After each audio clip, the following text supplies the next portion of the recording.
Hello everyone, welcome back to my channel. तो movie की शुरुआत में हम सूजी नाम की लड़की को देखते हैं जो कि बहुत ही अमीर है, लेकिन उसके डैड के सिवा इस दुनिया में उसका कोई नहीं है। और वो अपने डैड से भी इतनी ज्यादा क्लोज नहीं है। तो सूजी आज अपने घर से भागने का प्लान बनाती है। तो वो क्या करती है कि अपने डैड के फोन से अपने प्रिंसिपल को मैसेज भेजती है कि मैं सूजी का डैड हूँ। एक्चुअली आज सूजी की तबीयत खराब है तो वो स्कूल नहीं आएगी। तभी उसके डैड आ जाते हैं तो वो जल्दी से फोन को रख देती है। तो फिर वो अपने डैड से परमिशन मांगती है कि डैड क्या मैं आज स्कूल बस से जा सकती हूँ, क्योंकि आज मुझे अपने फ्रेंड उनके साथ जाना है। तो उसके डैड परमिशन दे देते हैं। तो अगले सीन में सूजी के डैड वो मैसेज देख लेते हैं। तो वो अपने डायरेक्टर को कॉल करके कहते हैं कि आज सूजी पे ध्यान रखना। तो इधर सूजी बस में होती है तो वो देखती है कि डायरेक्टर उसका पीछा कर रहा है।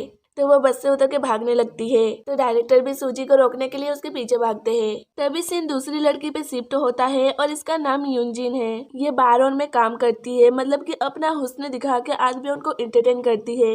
लेकिन यूनजिन ने आज तक अपना हद पार नहीं किया। तो आज उसका ठरकी बॉस उसे एक आदमी के साथ रात बिताने के लिए कह रहा है, क्योंकि इससे उनको बहुत ही पैसे मिल रहे थे। लेकिन वो मना कर देती है और वहाँ से जाने लगती है। तो उसका बॉस उसे खींच के एक तमाचा मारता है और कहता है तेरा दिमाग खराब हो गया है, चुपचाप से जाकर सर्विस के लिए तैयार हो जा।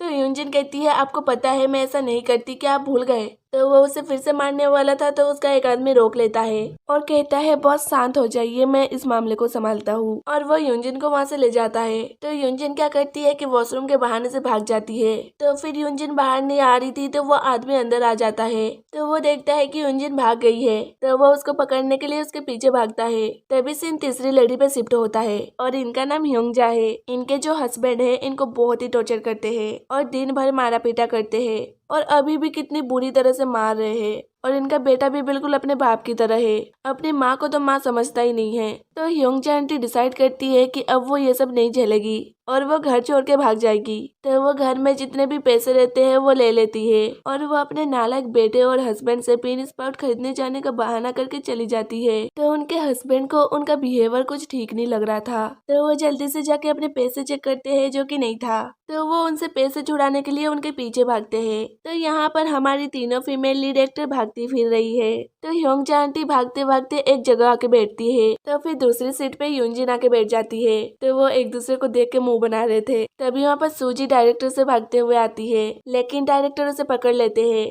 और उसे अपने साथ चलने को कहते हैं। तो सूजी चिल्लाने लग जाती है कि ये अंकल मुझे छेड़ रहे हैं। तो ह्योंगजा आंटी आके डायरेक्टर को चप्पल से मारने लगती है। तो डायरेक्टर उनको धक्का देकर गिरा देते हैं। तो ये देखकर यूनजिन आके डायरेक्टर को मारने लगती है। तो डायरेक्टर के ऊपर यूनजिन भारी पड़ रही थी। तभी ह्योंगजा आंटी का पति आ जाता है तो वो जल्दी से वहाँ से सूजी को लेकर भागती है। तो फिर वो लोग भागते भागते थोड़ी दूर आ जाते हैं। तो आंटी सूजी से पूछती है क्या तुम घर से भाग के आई हो और क्या तुम उस आदमी को जानती थी। तो सूजी कहती है कि वो मेरे अंकल थे। तभी वहाँ पर आंटी का पति आ जाता है तो वो सूजी को लेकर जल्दी से छिप जाती है। तो अंकल को वहाँ पर कोई भी नहीं दिखता तो वो वहाँ से चले जाते हैं। तो अब सूजी पूछती है कि आप ऐसे भाग क्यों रहे हो। तो आंटी कहती है कि मैं भी घर से भाग आई हूँ। तो उधर यूनजिन के बॉस के 3 आदमी उसे ढूंढते ढूंढते आ जाते हैं। तो यूनजिन किसी तरह से उनको पीट पाट के वहाँ से भाग जाती है। तो उधर सूजी अपना यूनिफॉर्म चेंज कर लेती है। तो ह्योंगजा आंटी उसे अपने साथ रेस्टोरेंट में खाना खाने के लिए ले आती है। तभी वहाँ पर यूनजिन आ जाती है तो वो उन दोनों को देखकर उनकी टेबल पे आके बैठ जाती है। तो वो जैसे ही खाना खाने वाली थी तभी उसके बॉस के 2 आदमी आ जाते हैं।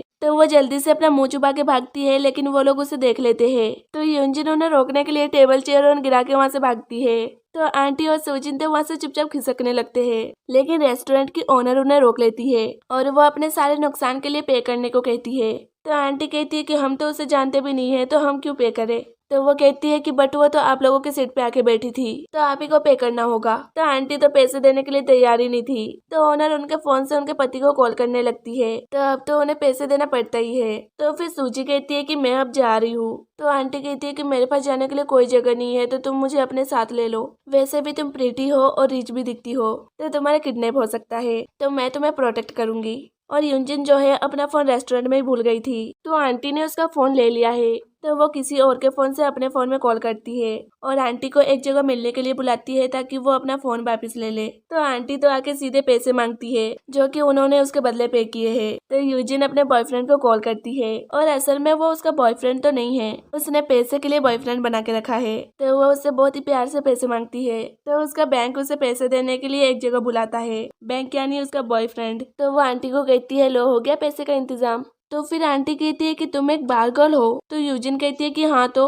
आंटी कहती है कि तुम्हें ऐसे गंदे तरीके से पैसे नहीं कमाना चाहिए और तुम अपनी बॉडी को सेल क्यों कर रही हो। तो ये सुनकर यूजिन उनसे झगड़ने लगती है कि आपने सोचा भी कैसे कि हर बार गर्ल अपनी बॉडी को सेल करते हैं। तो सूजी रोने लगती है। तो उसको रोते देख तो वो दोनों शांत हो जाते हैं। तो आंटी अब सूजी से पूछती है कि तुम घर से भाग के क्यों आई हो।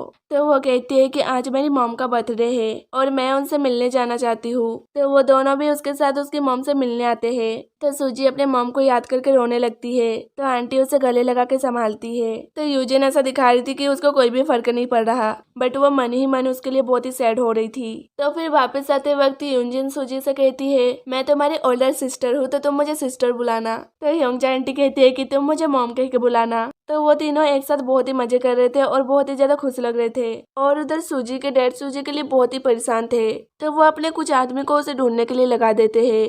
तो उधर वो तीनों यूजिन के नकली बॉयफ्रेंड से पैसे लेने के लिए आते हैं। तभी वहाँ पर यूजिन के बॉस और उसके आदमी आके उन्हें पकड़ लेते हैं और उसका बॉस उसे मारने लगता है कि तुझे पता है कि तेरी वजह से हमें कितने पैसे का नुकसान हो गया। और वो यूजिन को मारे जा रहा था तो आंटी आगे आके बॉस को चप्पल से मारने लगती है। तो उसके आदमी आंटी को पकड़ लेते हैं। तो यूजिन का बॉस कहता है ये क्या है, सारी फैमिली एक साथ है। और वो सूजी को परेशान करने लगते हैं। और वो आंटी को देखकर कहते हैं कि ये बुरी औरत यहाँ पर क्या कर रही है, क्या तुम इसके बदले मेरा कर्जा उतारोगी। तो आंटी कहती है कि हाँ उतारूंगी, बताओ कितने पैसे है।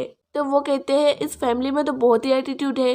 वेल तुम्हें मुझे $1 लाख देने हैं। मतलब यार कुछ भी $1 लाख कुछ ज्यादा ही नहीं हो गया। खैर तो यूजिन कहती है कि आप इन्हें कुछ मत बोलिए, मैं आपके पैसे लौटाऊंगी। तो वो कहते हैं तो फिर चल सर्विस के लिए तैयार हो जा। तो सूजी कहती है कि मैं दूंगी $1 लाख। तो वो कहता है क्या ये लड़की पागल है, मैंने $1 लाख कहा है। अगर तेरी माँ और तू 5 साल भी काम करेगी ना तो इतने पैसे नहीं होंगे। तो सूजी कहती है मैंने कहा ना कि मैं $1 लाख दूंगी। लेकिन यूजिन के बॉस को तो उसके ऊपर विश्वास ही नहीं हो रहा था। तो वो यूजिन के साथ उन दोनों को भी ले जाते हैं क्योंकि उनको लग रहा था कि आंटी और सूजी यूजिन की फैमिली है। तो वो उनसे भी बार में काम करवा के अपना कर्जा वसूलेंगे। तो उधर सूजी के डैड सूजी के कमरे में आते हैं। तो वहाँ उनको पता चलता है कि सूजी अपने आप को बहुत ही अकेली महसूस करती है। तो वो बहुत ही ज्यादा सैड हो जाते हैं। इसके बाद उधर यूजिन अपनी स्टोरी सुना रही थी। वो कहती है कि उसकी मॉम उसके सारे पैसे लेकर भाग गई और उसकी नौकरी भी छूट गई तो वो होमलेस हो गई। और तो और अब उसकी मॉम का कर्जा उसे चुकाना पड़ रहा है। तो इसीलिए उसके पास ये काम करने के अलावा और कोई रास्ता नहीं था।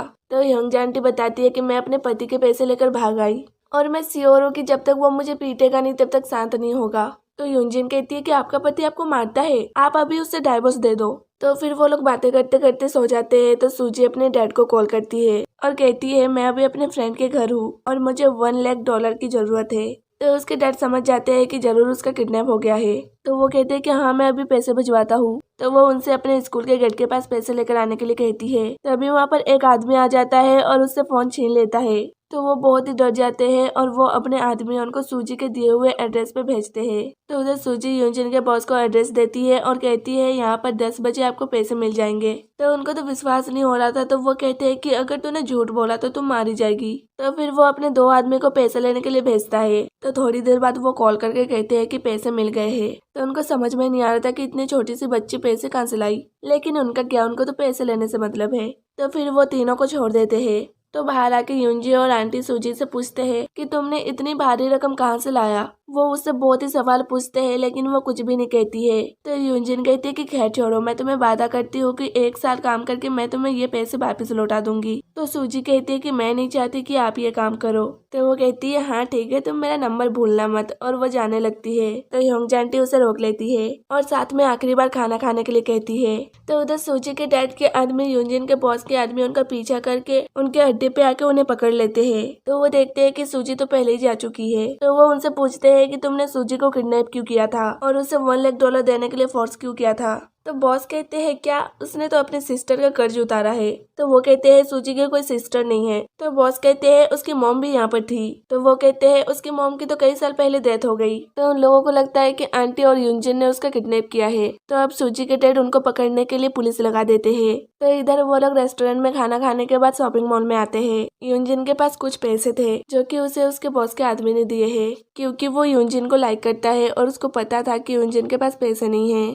और इधर सूजी के डैड के आदमी ह्योंगजा आंटी के पति को पकड़ लाते हैं और उनसे ह्योंगजा आंटी को कॉल करवाते हैं ताकि वो पता कर सके कि वो कहाँ पर है। तो अंकल उनसे बहुत ही प्यार से बातें करके घर बुलाते हैं, लेकिन वो आने के लिए मानती ही नहीं है। तो अंकल कहते हैं कि तुम ये सब मत करो, तुम मुझे परेशानी में डाल रही हो। तो आंटी कहती है कि मैं जो भी कर रही हूँ ठीक ही कर रही हूँ। तो अब तो उन्हें पक्का ही शक हो जाता है कि उन्होंने सूजी का किडनैप किया है और अब उनको पता चल गया है कि वो लोग शॉपिंग मॉल में है। तो यूजिन के बॉस के आदमी और सूजी के डैड सब लोग शॉपिंग मॉल में पहुंचते हैं और उनके साथ पुलिस भी आती है। तो उन लोगों को समझ में नहीं आ रहा था कि ये लोग क्यों आए हैं, लेकिन सूजी समझ जाती है कि पक्का डैड को गलतफहमी हो गई है। तो वो उनको लेकर जल्दी से भागती है और वो लोग सीधे टेरिस पे आते हैं, लेकिन टेरिस का गेट बंद था। तो वो लोग तो बहुत ही डर जाते हैं कि अब हम क्या करेंगे, अब तो पक्का मारे जाएंगे। लेकिन उसमें लॉक सिस्टम था और सूजी को लॉक पता था, तो वो लोग अंदर आ जाते हैं और वो लोग अंदर जाके आराम से बैठ के जूस वूस पी रहे होते हैं। लेकिन तभी चारों तरफ से उन्हें पुलिस घेर लेती है और सरेंडर करने के लिए कहते हैं। तो आंटी और यूजिन को समझ नहीं आ रहा था कि वो लोग सरेंडर क्यों करे।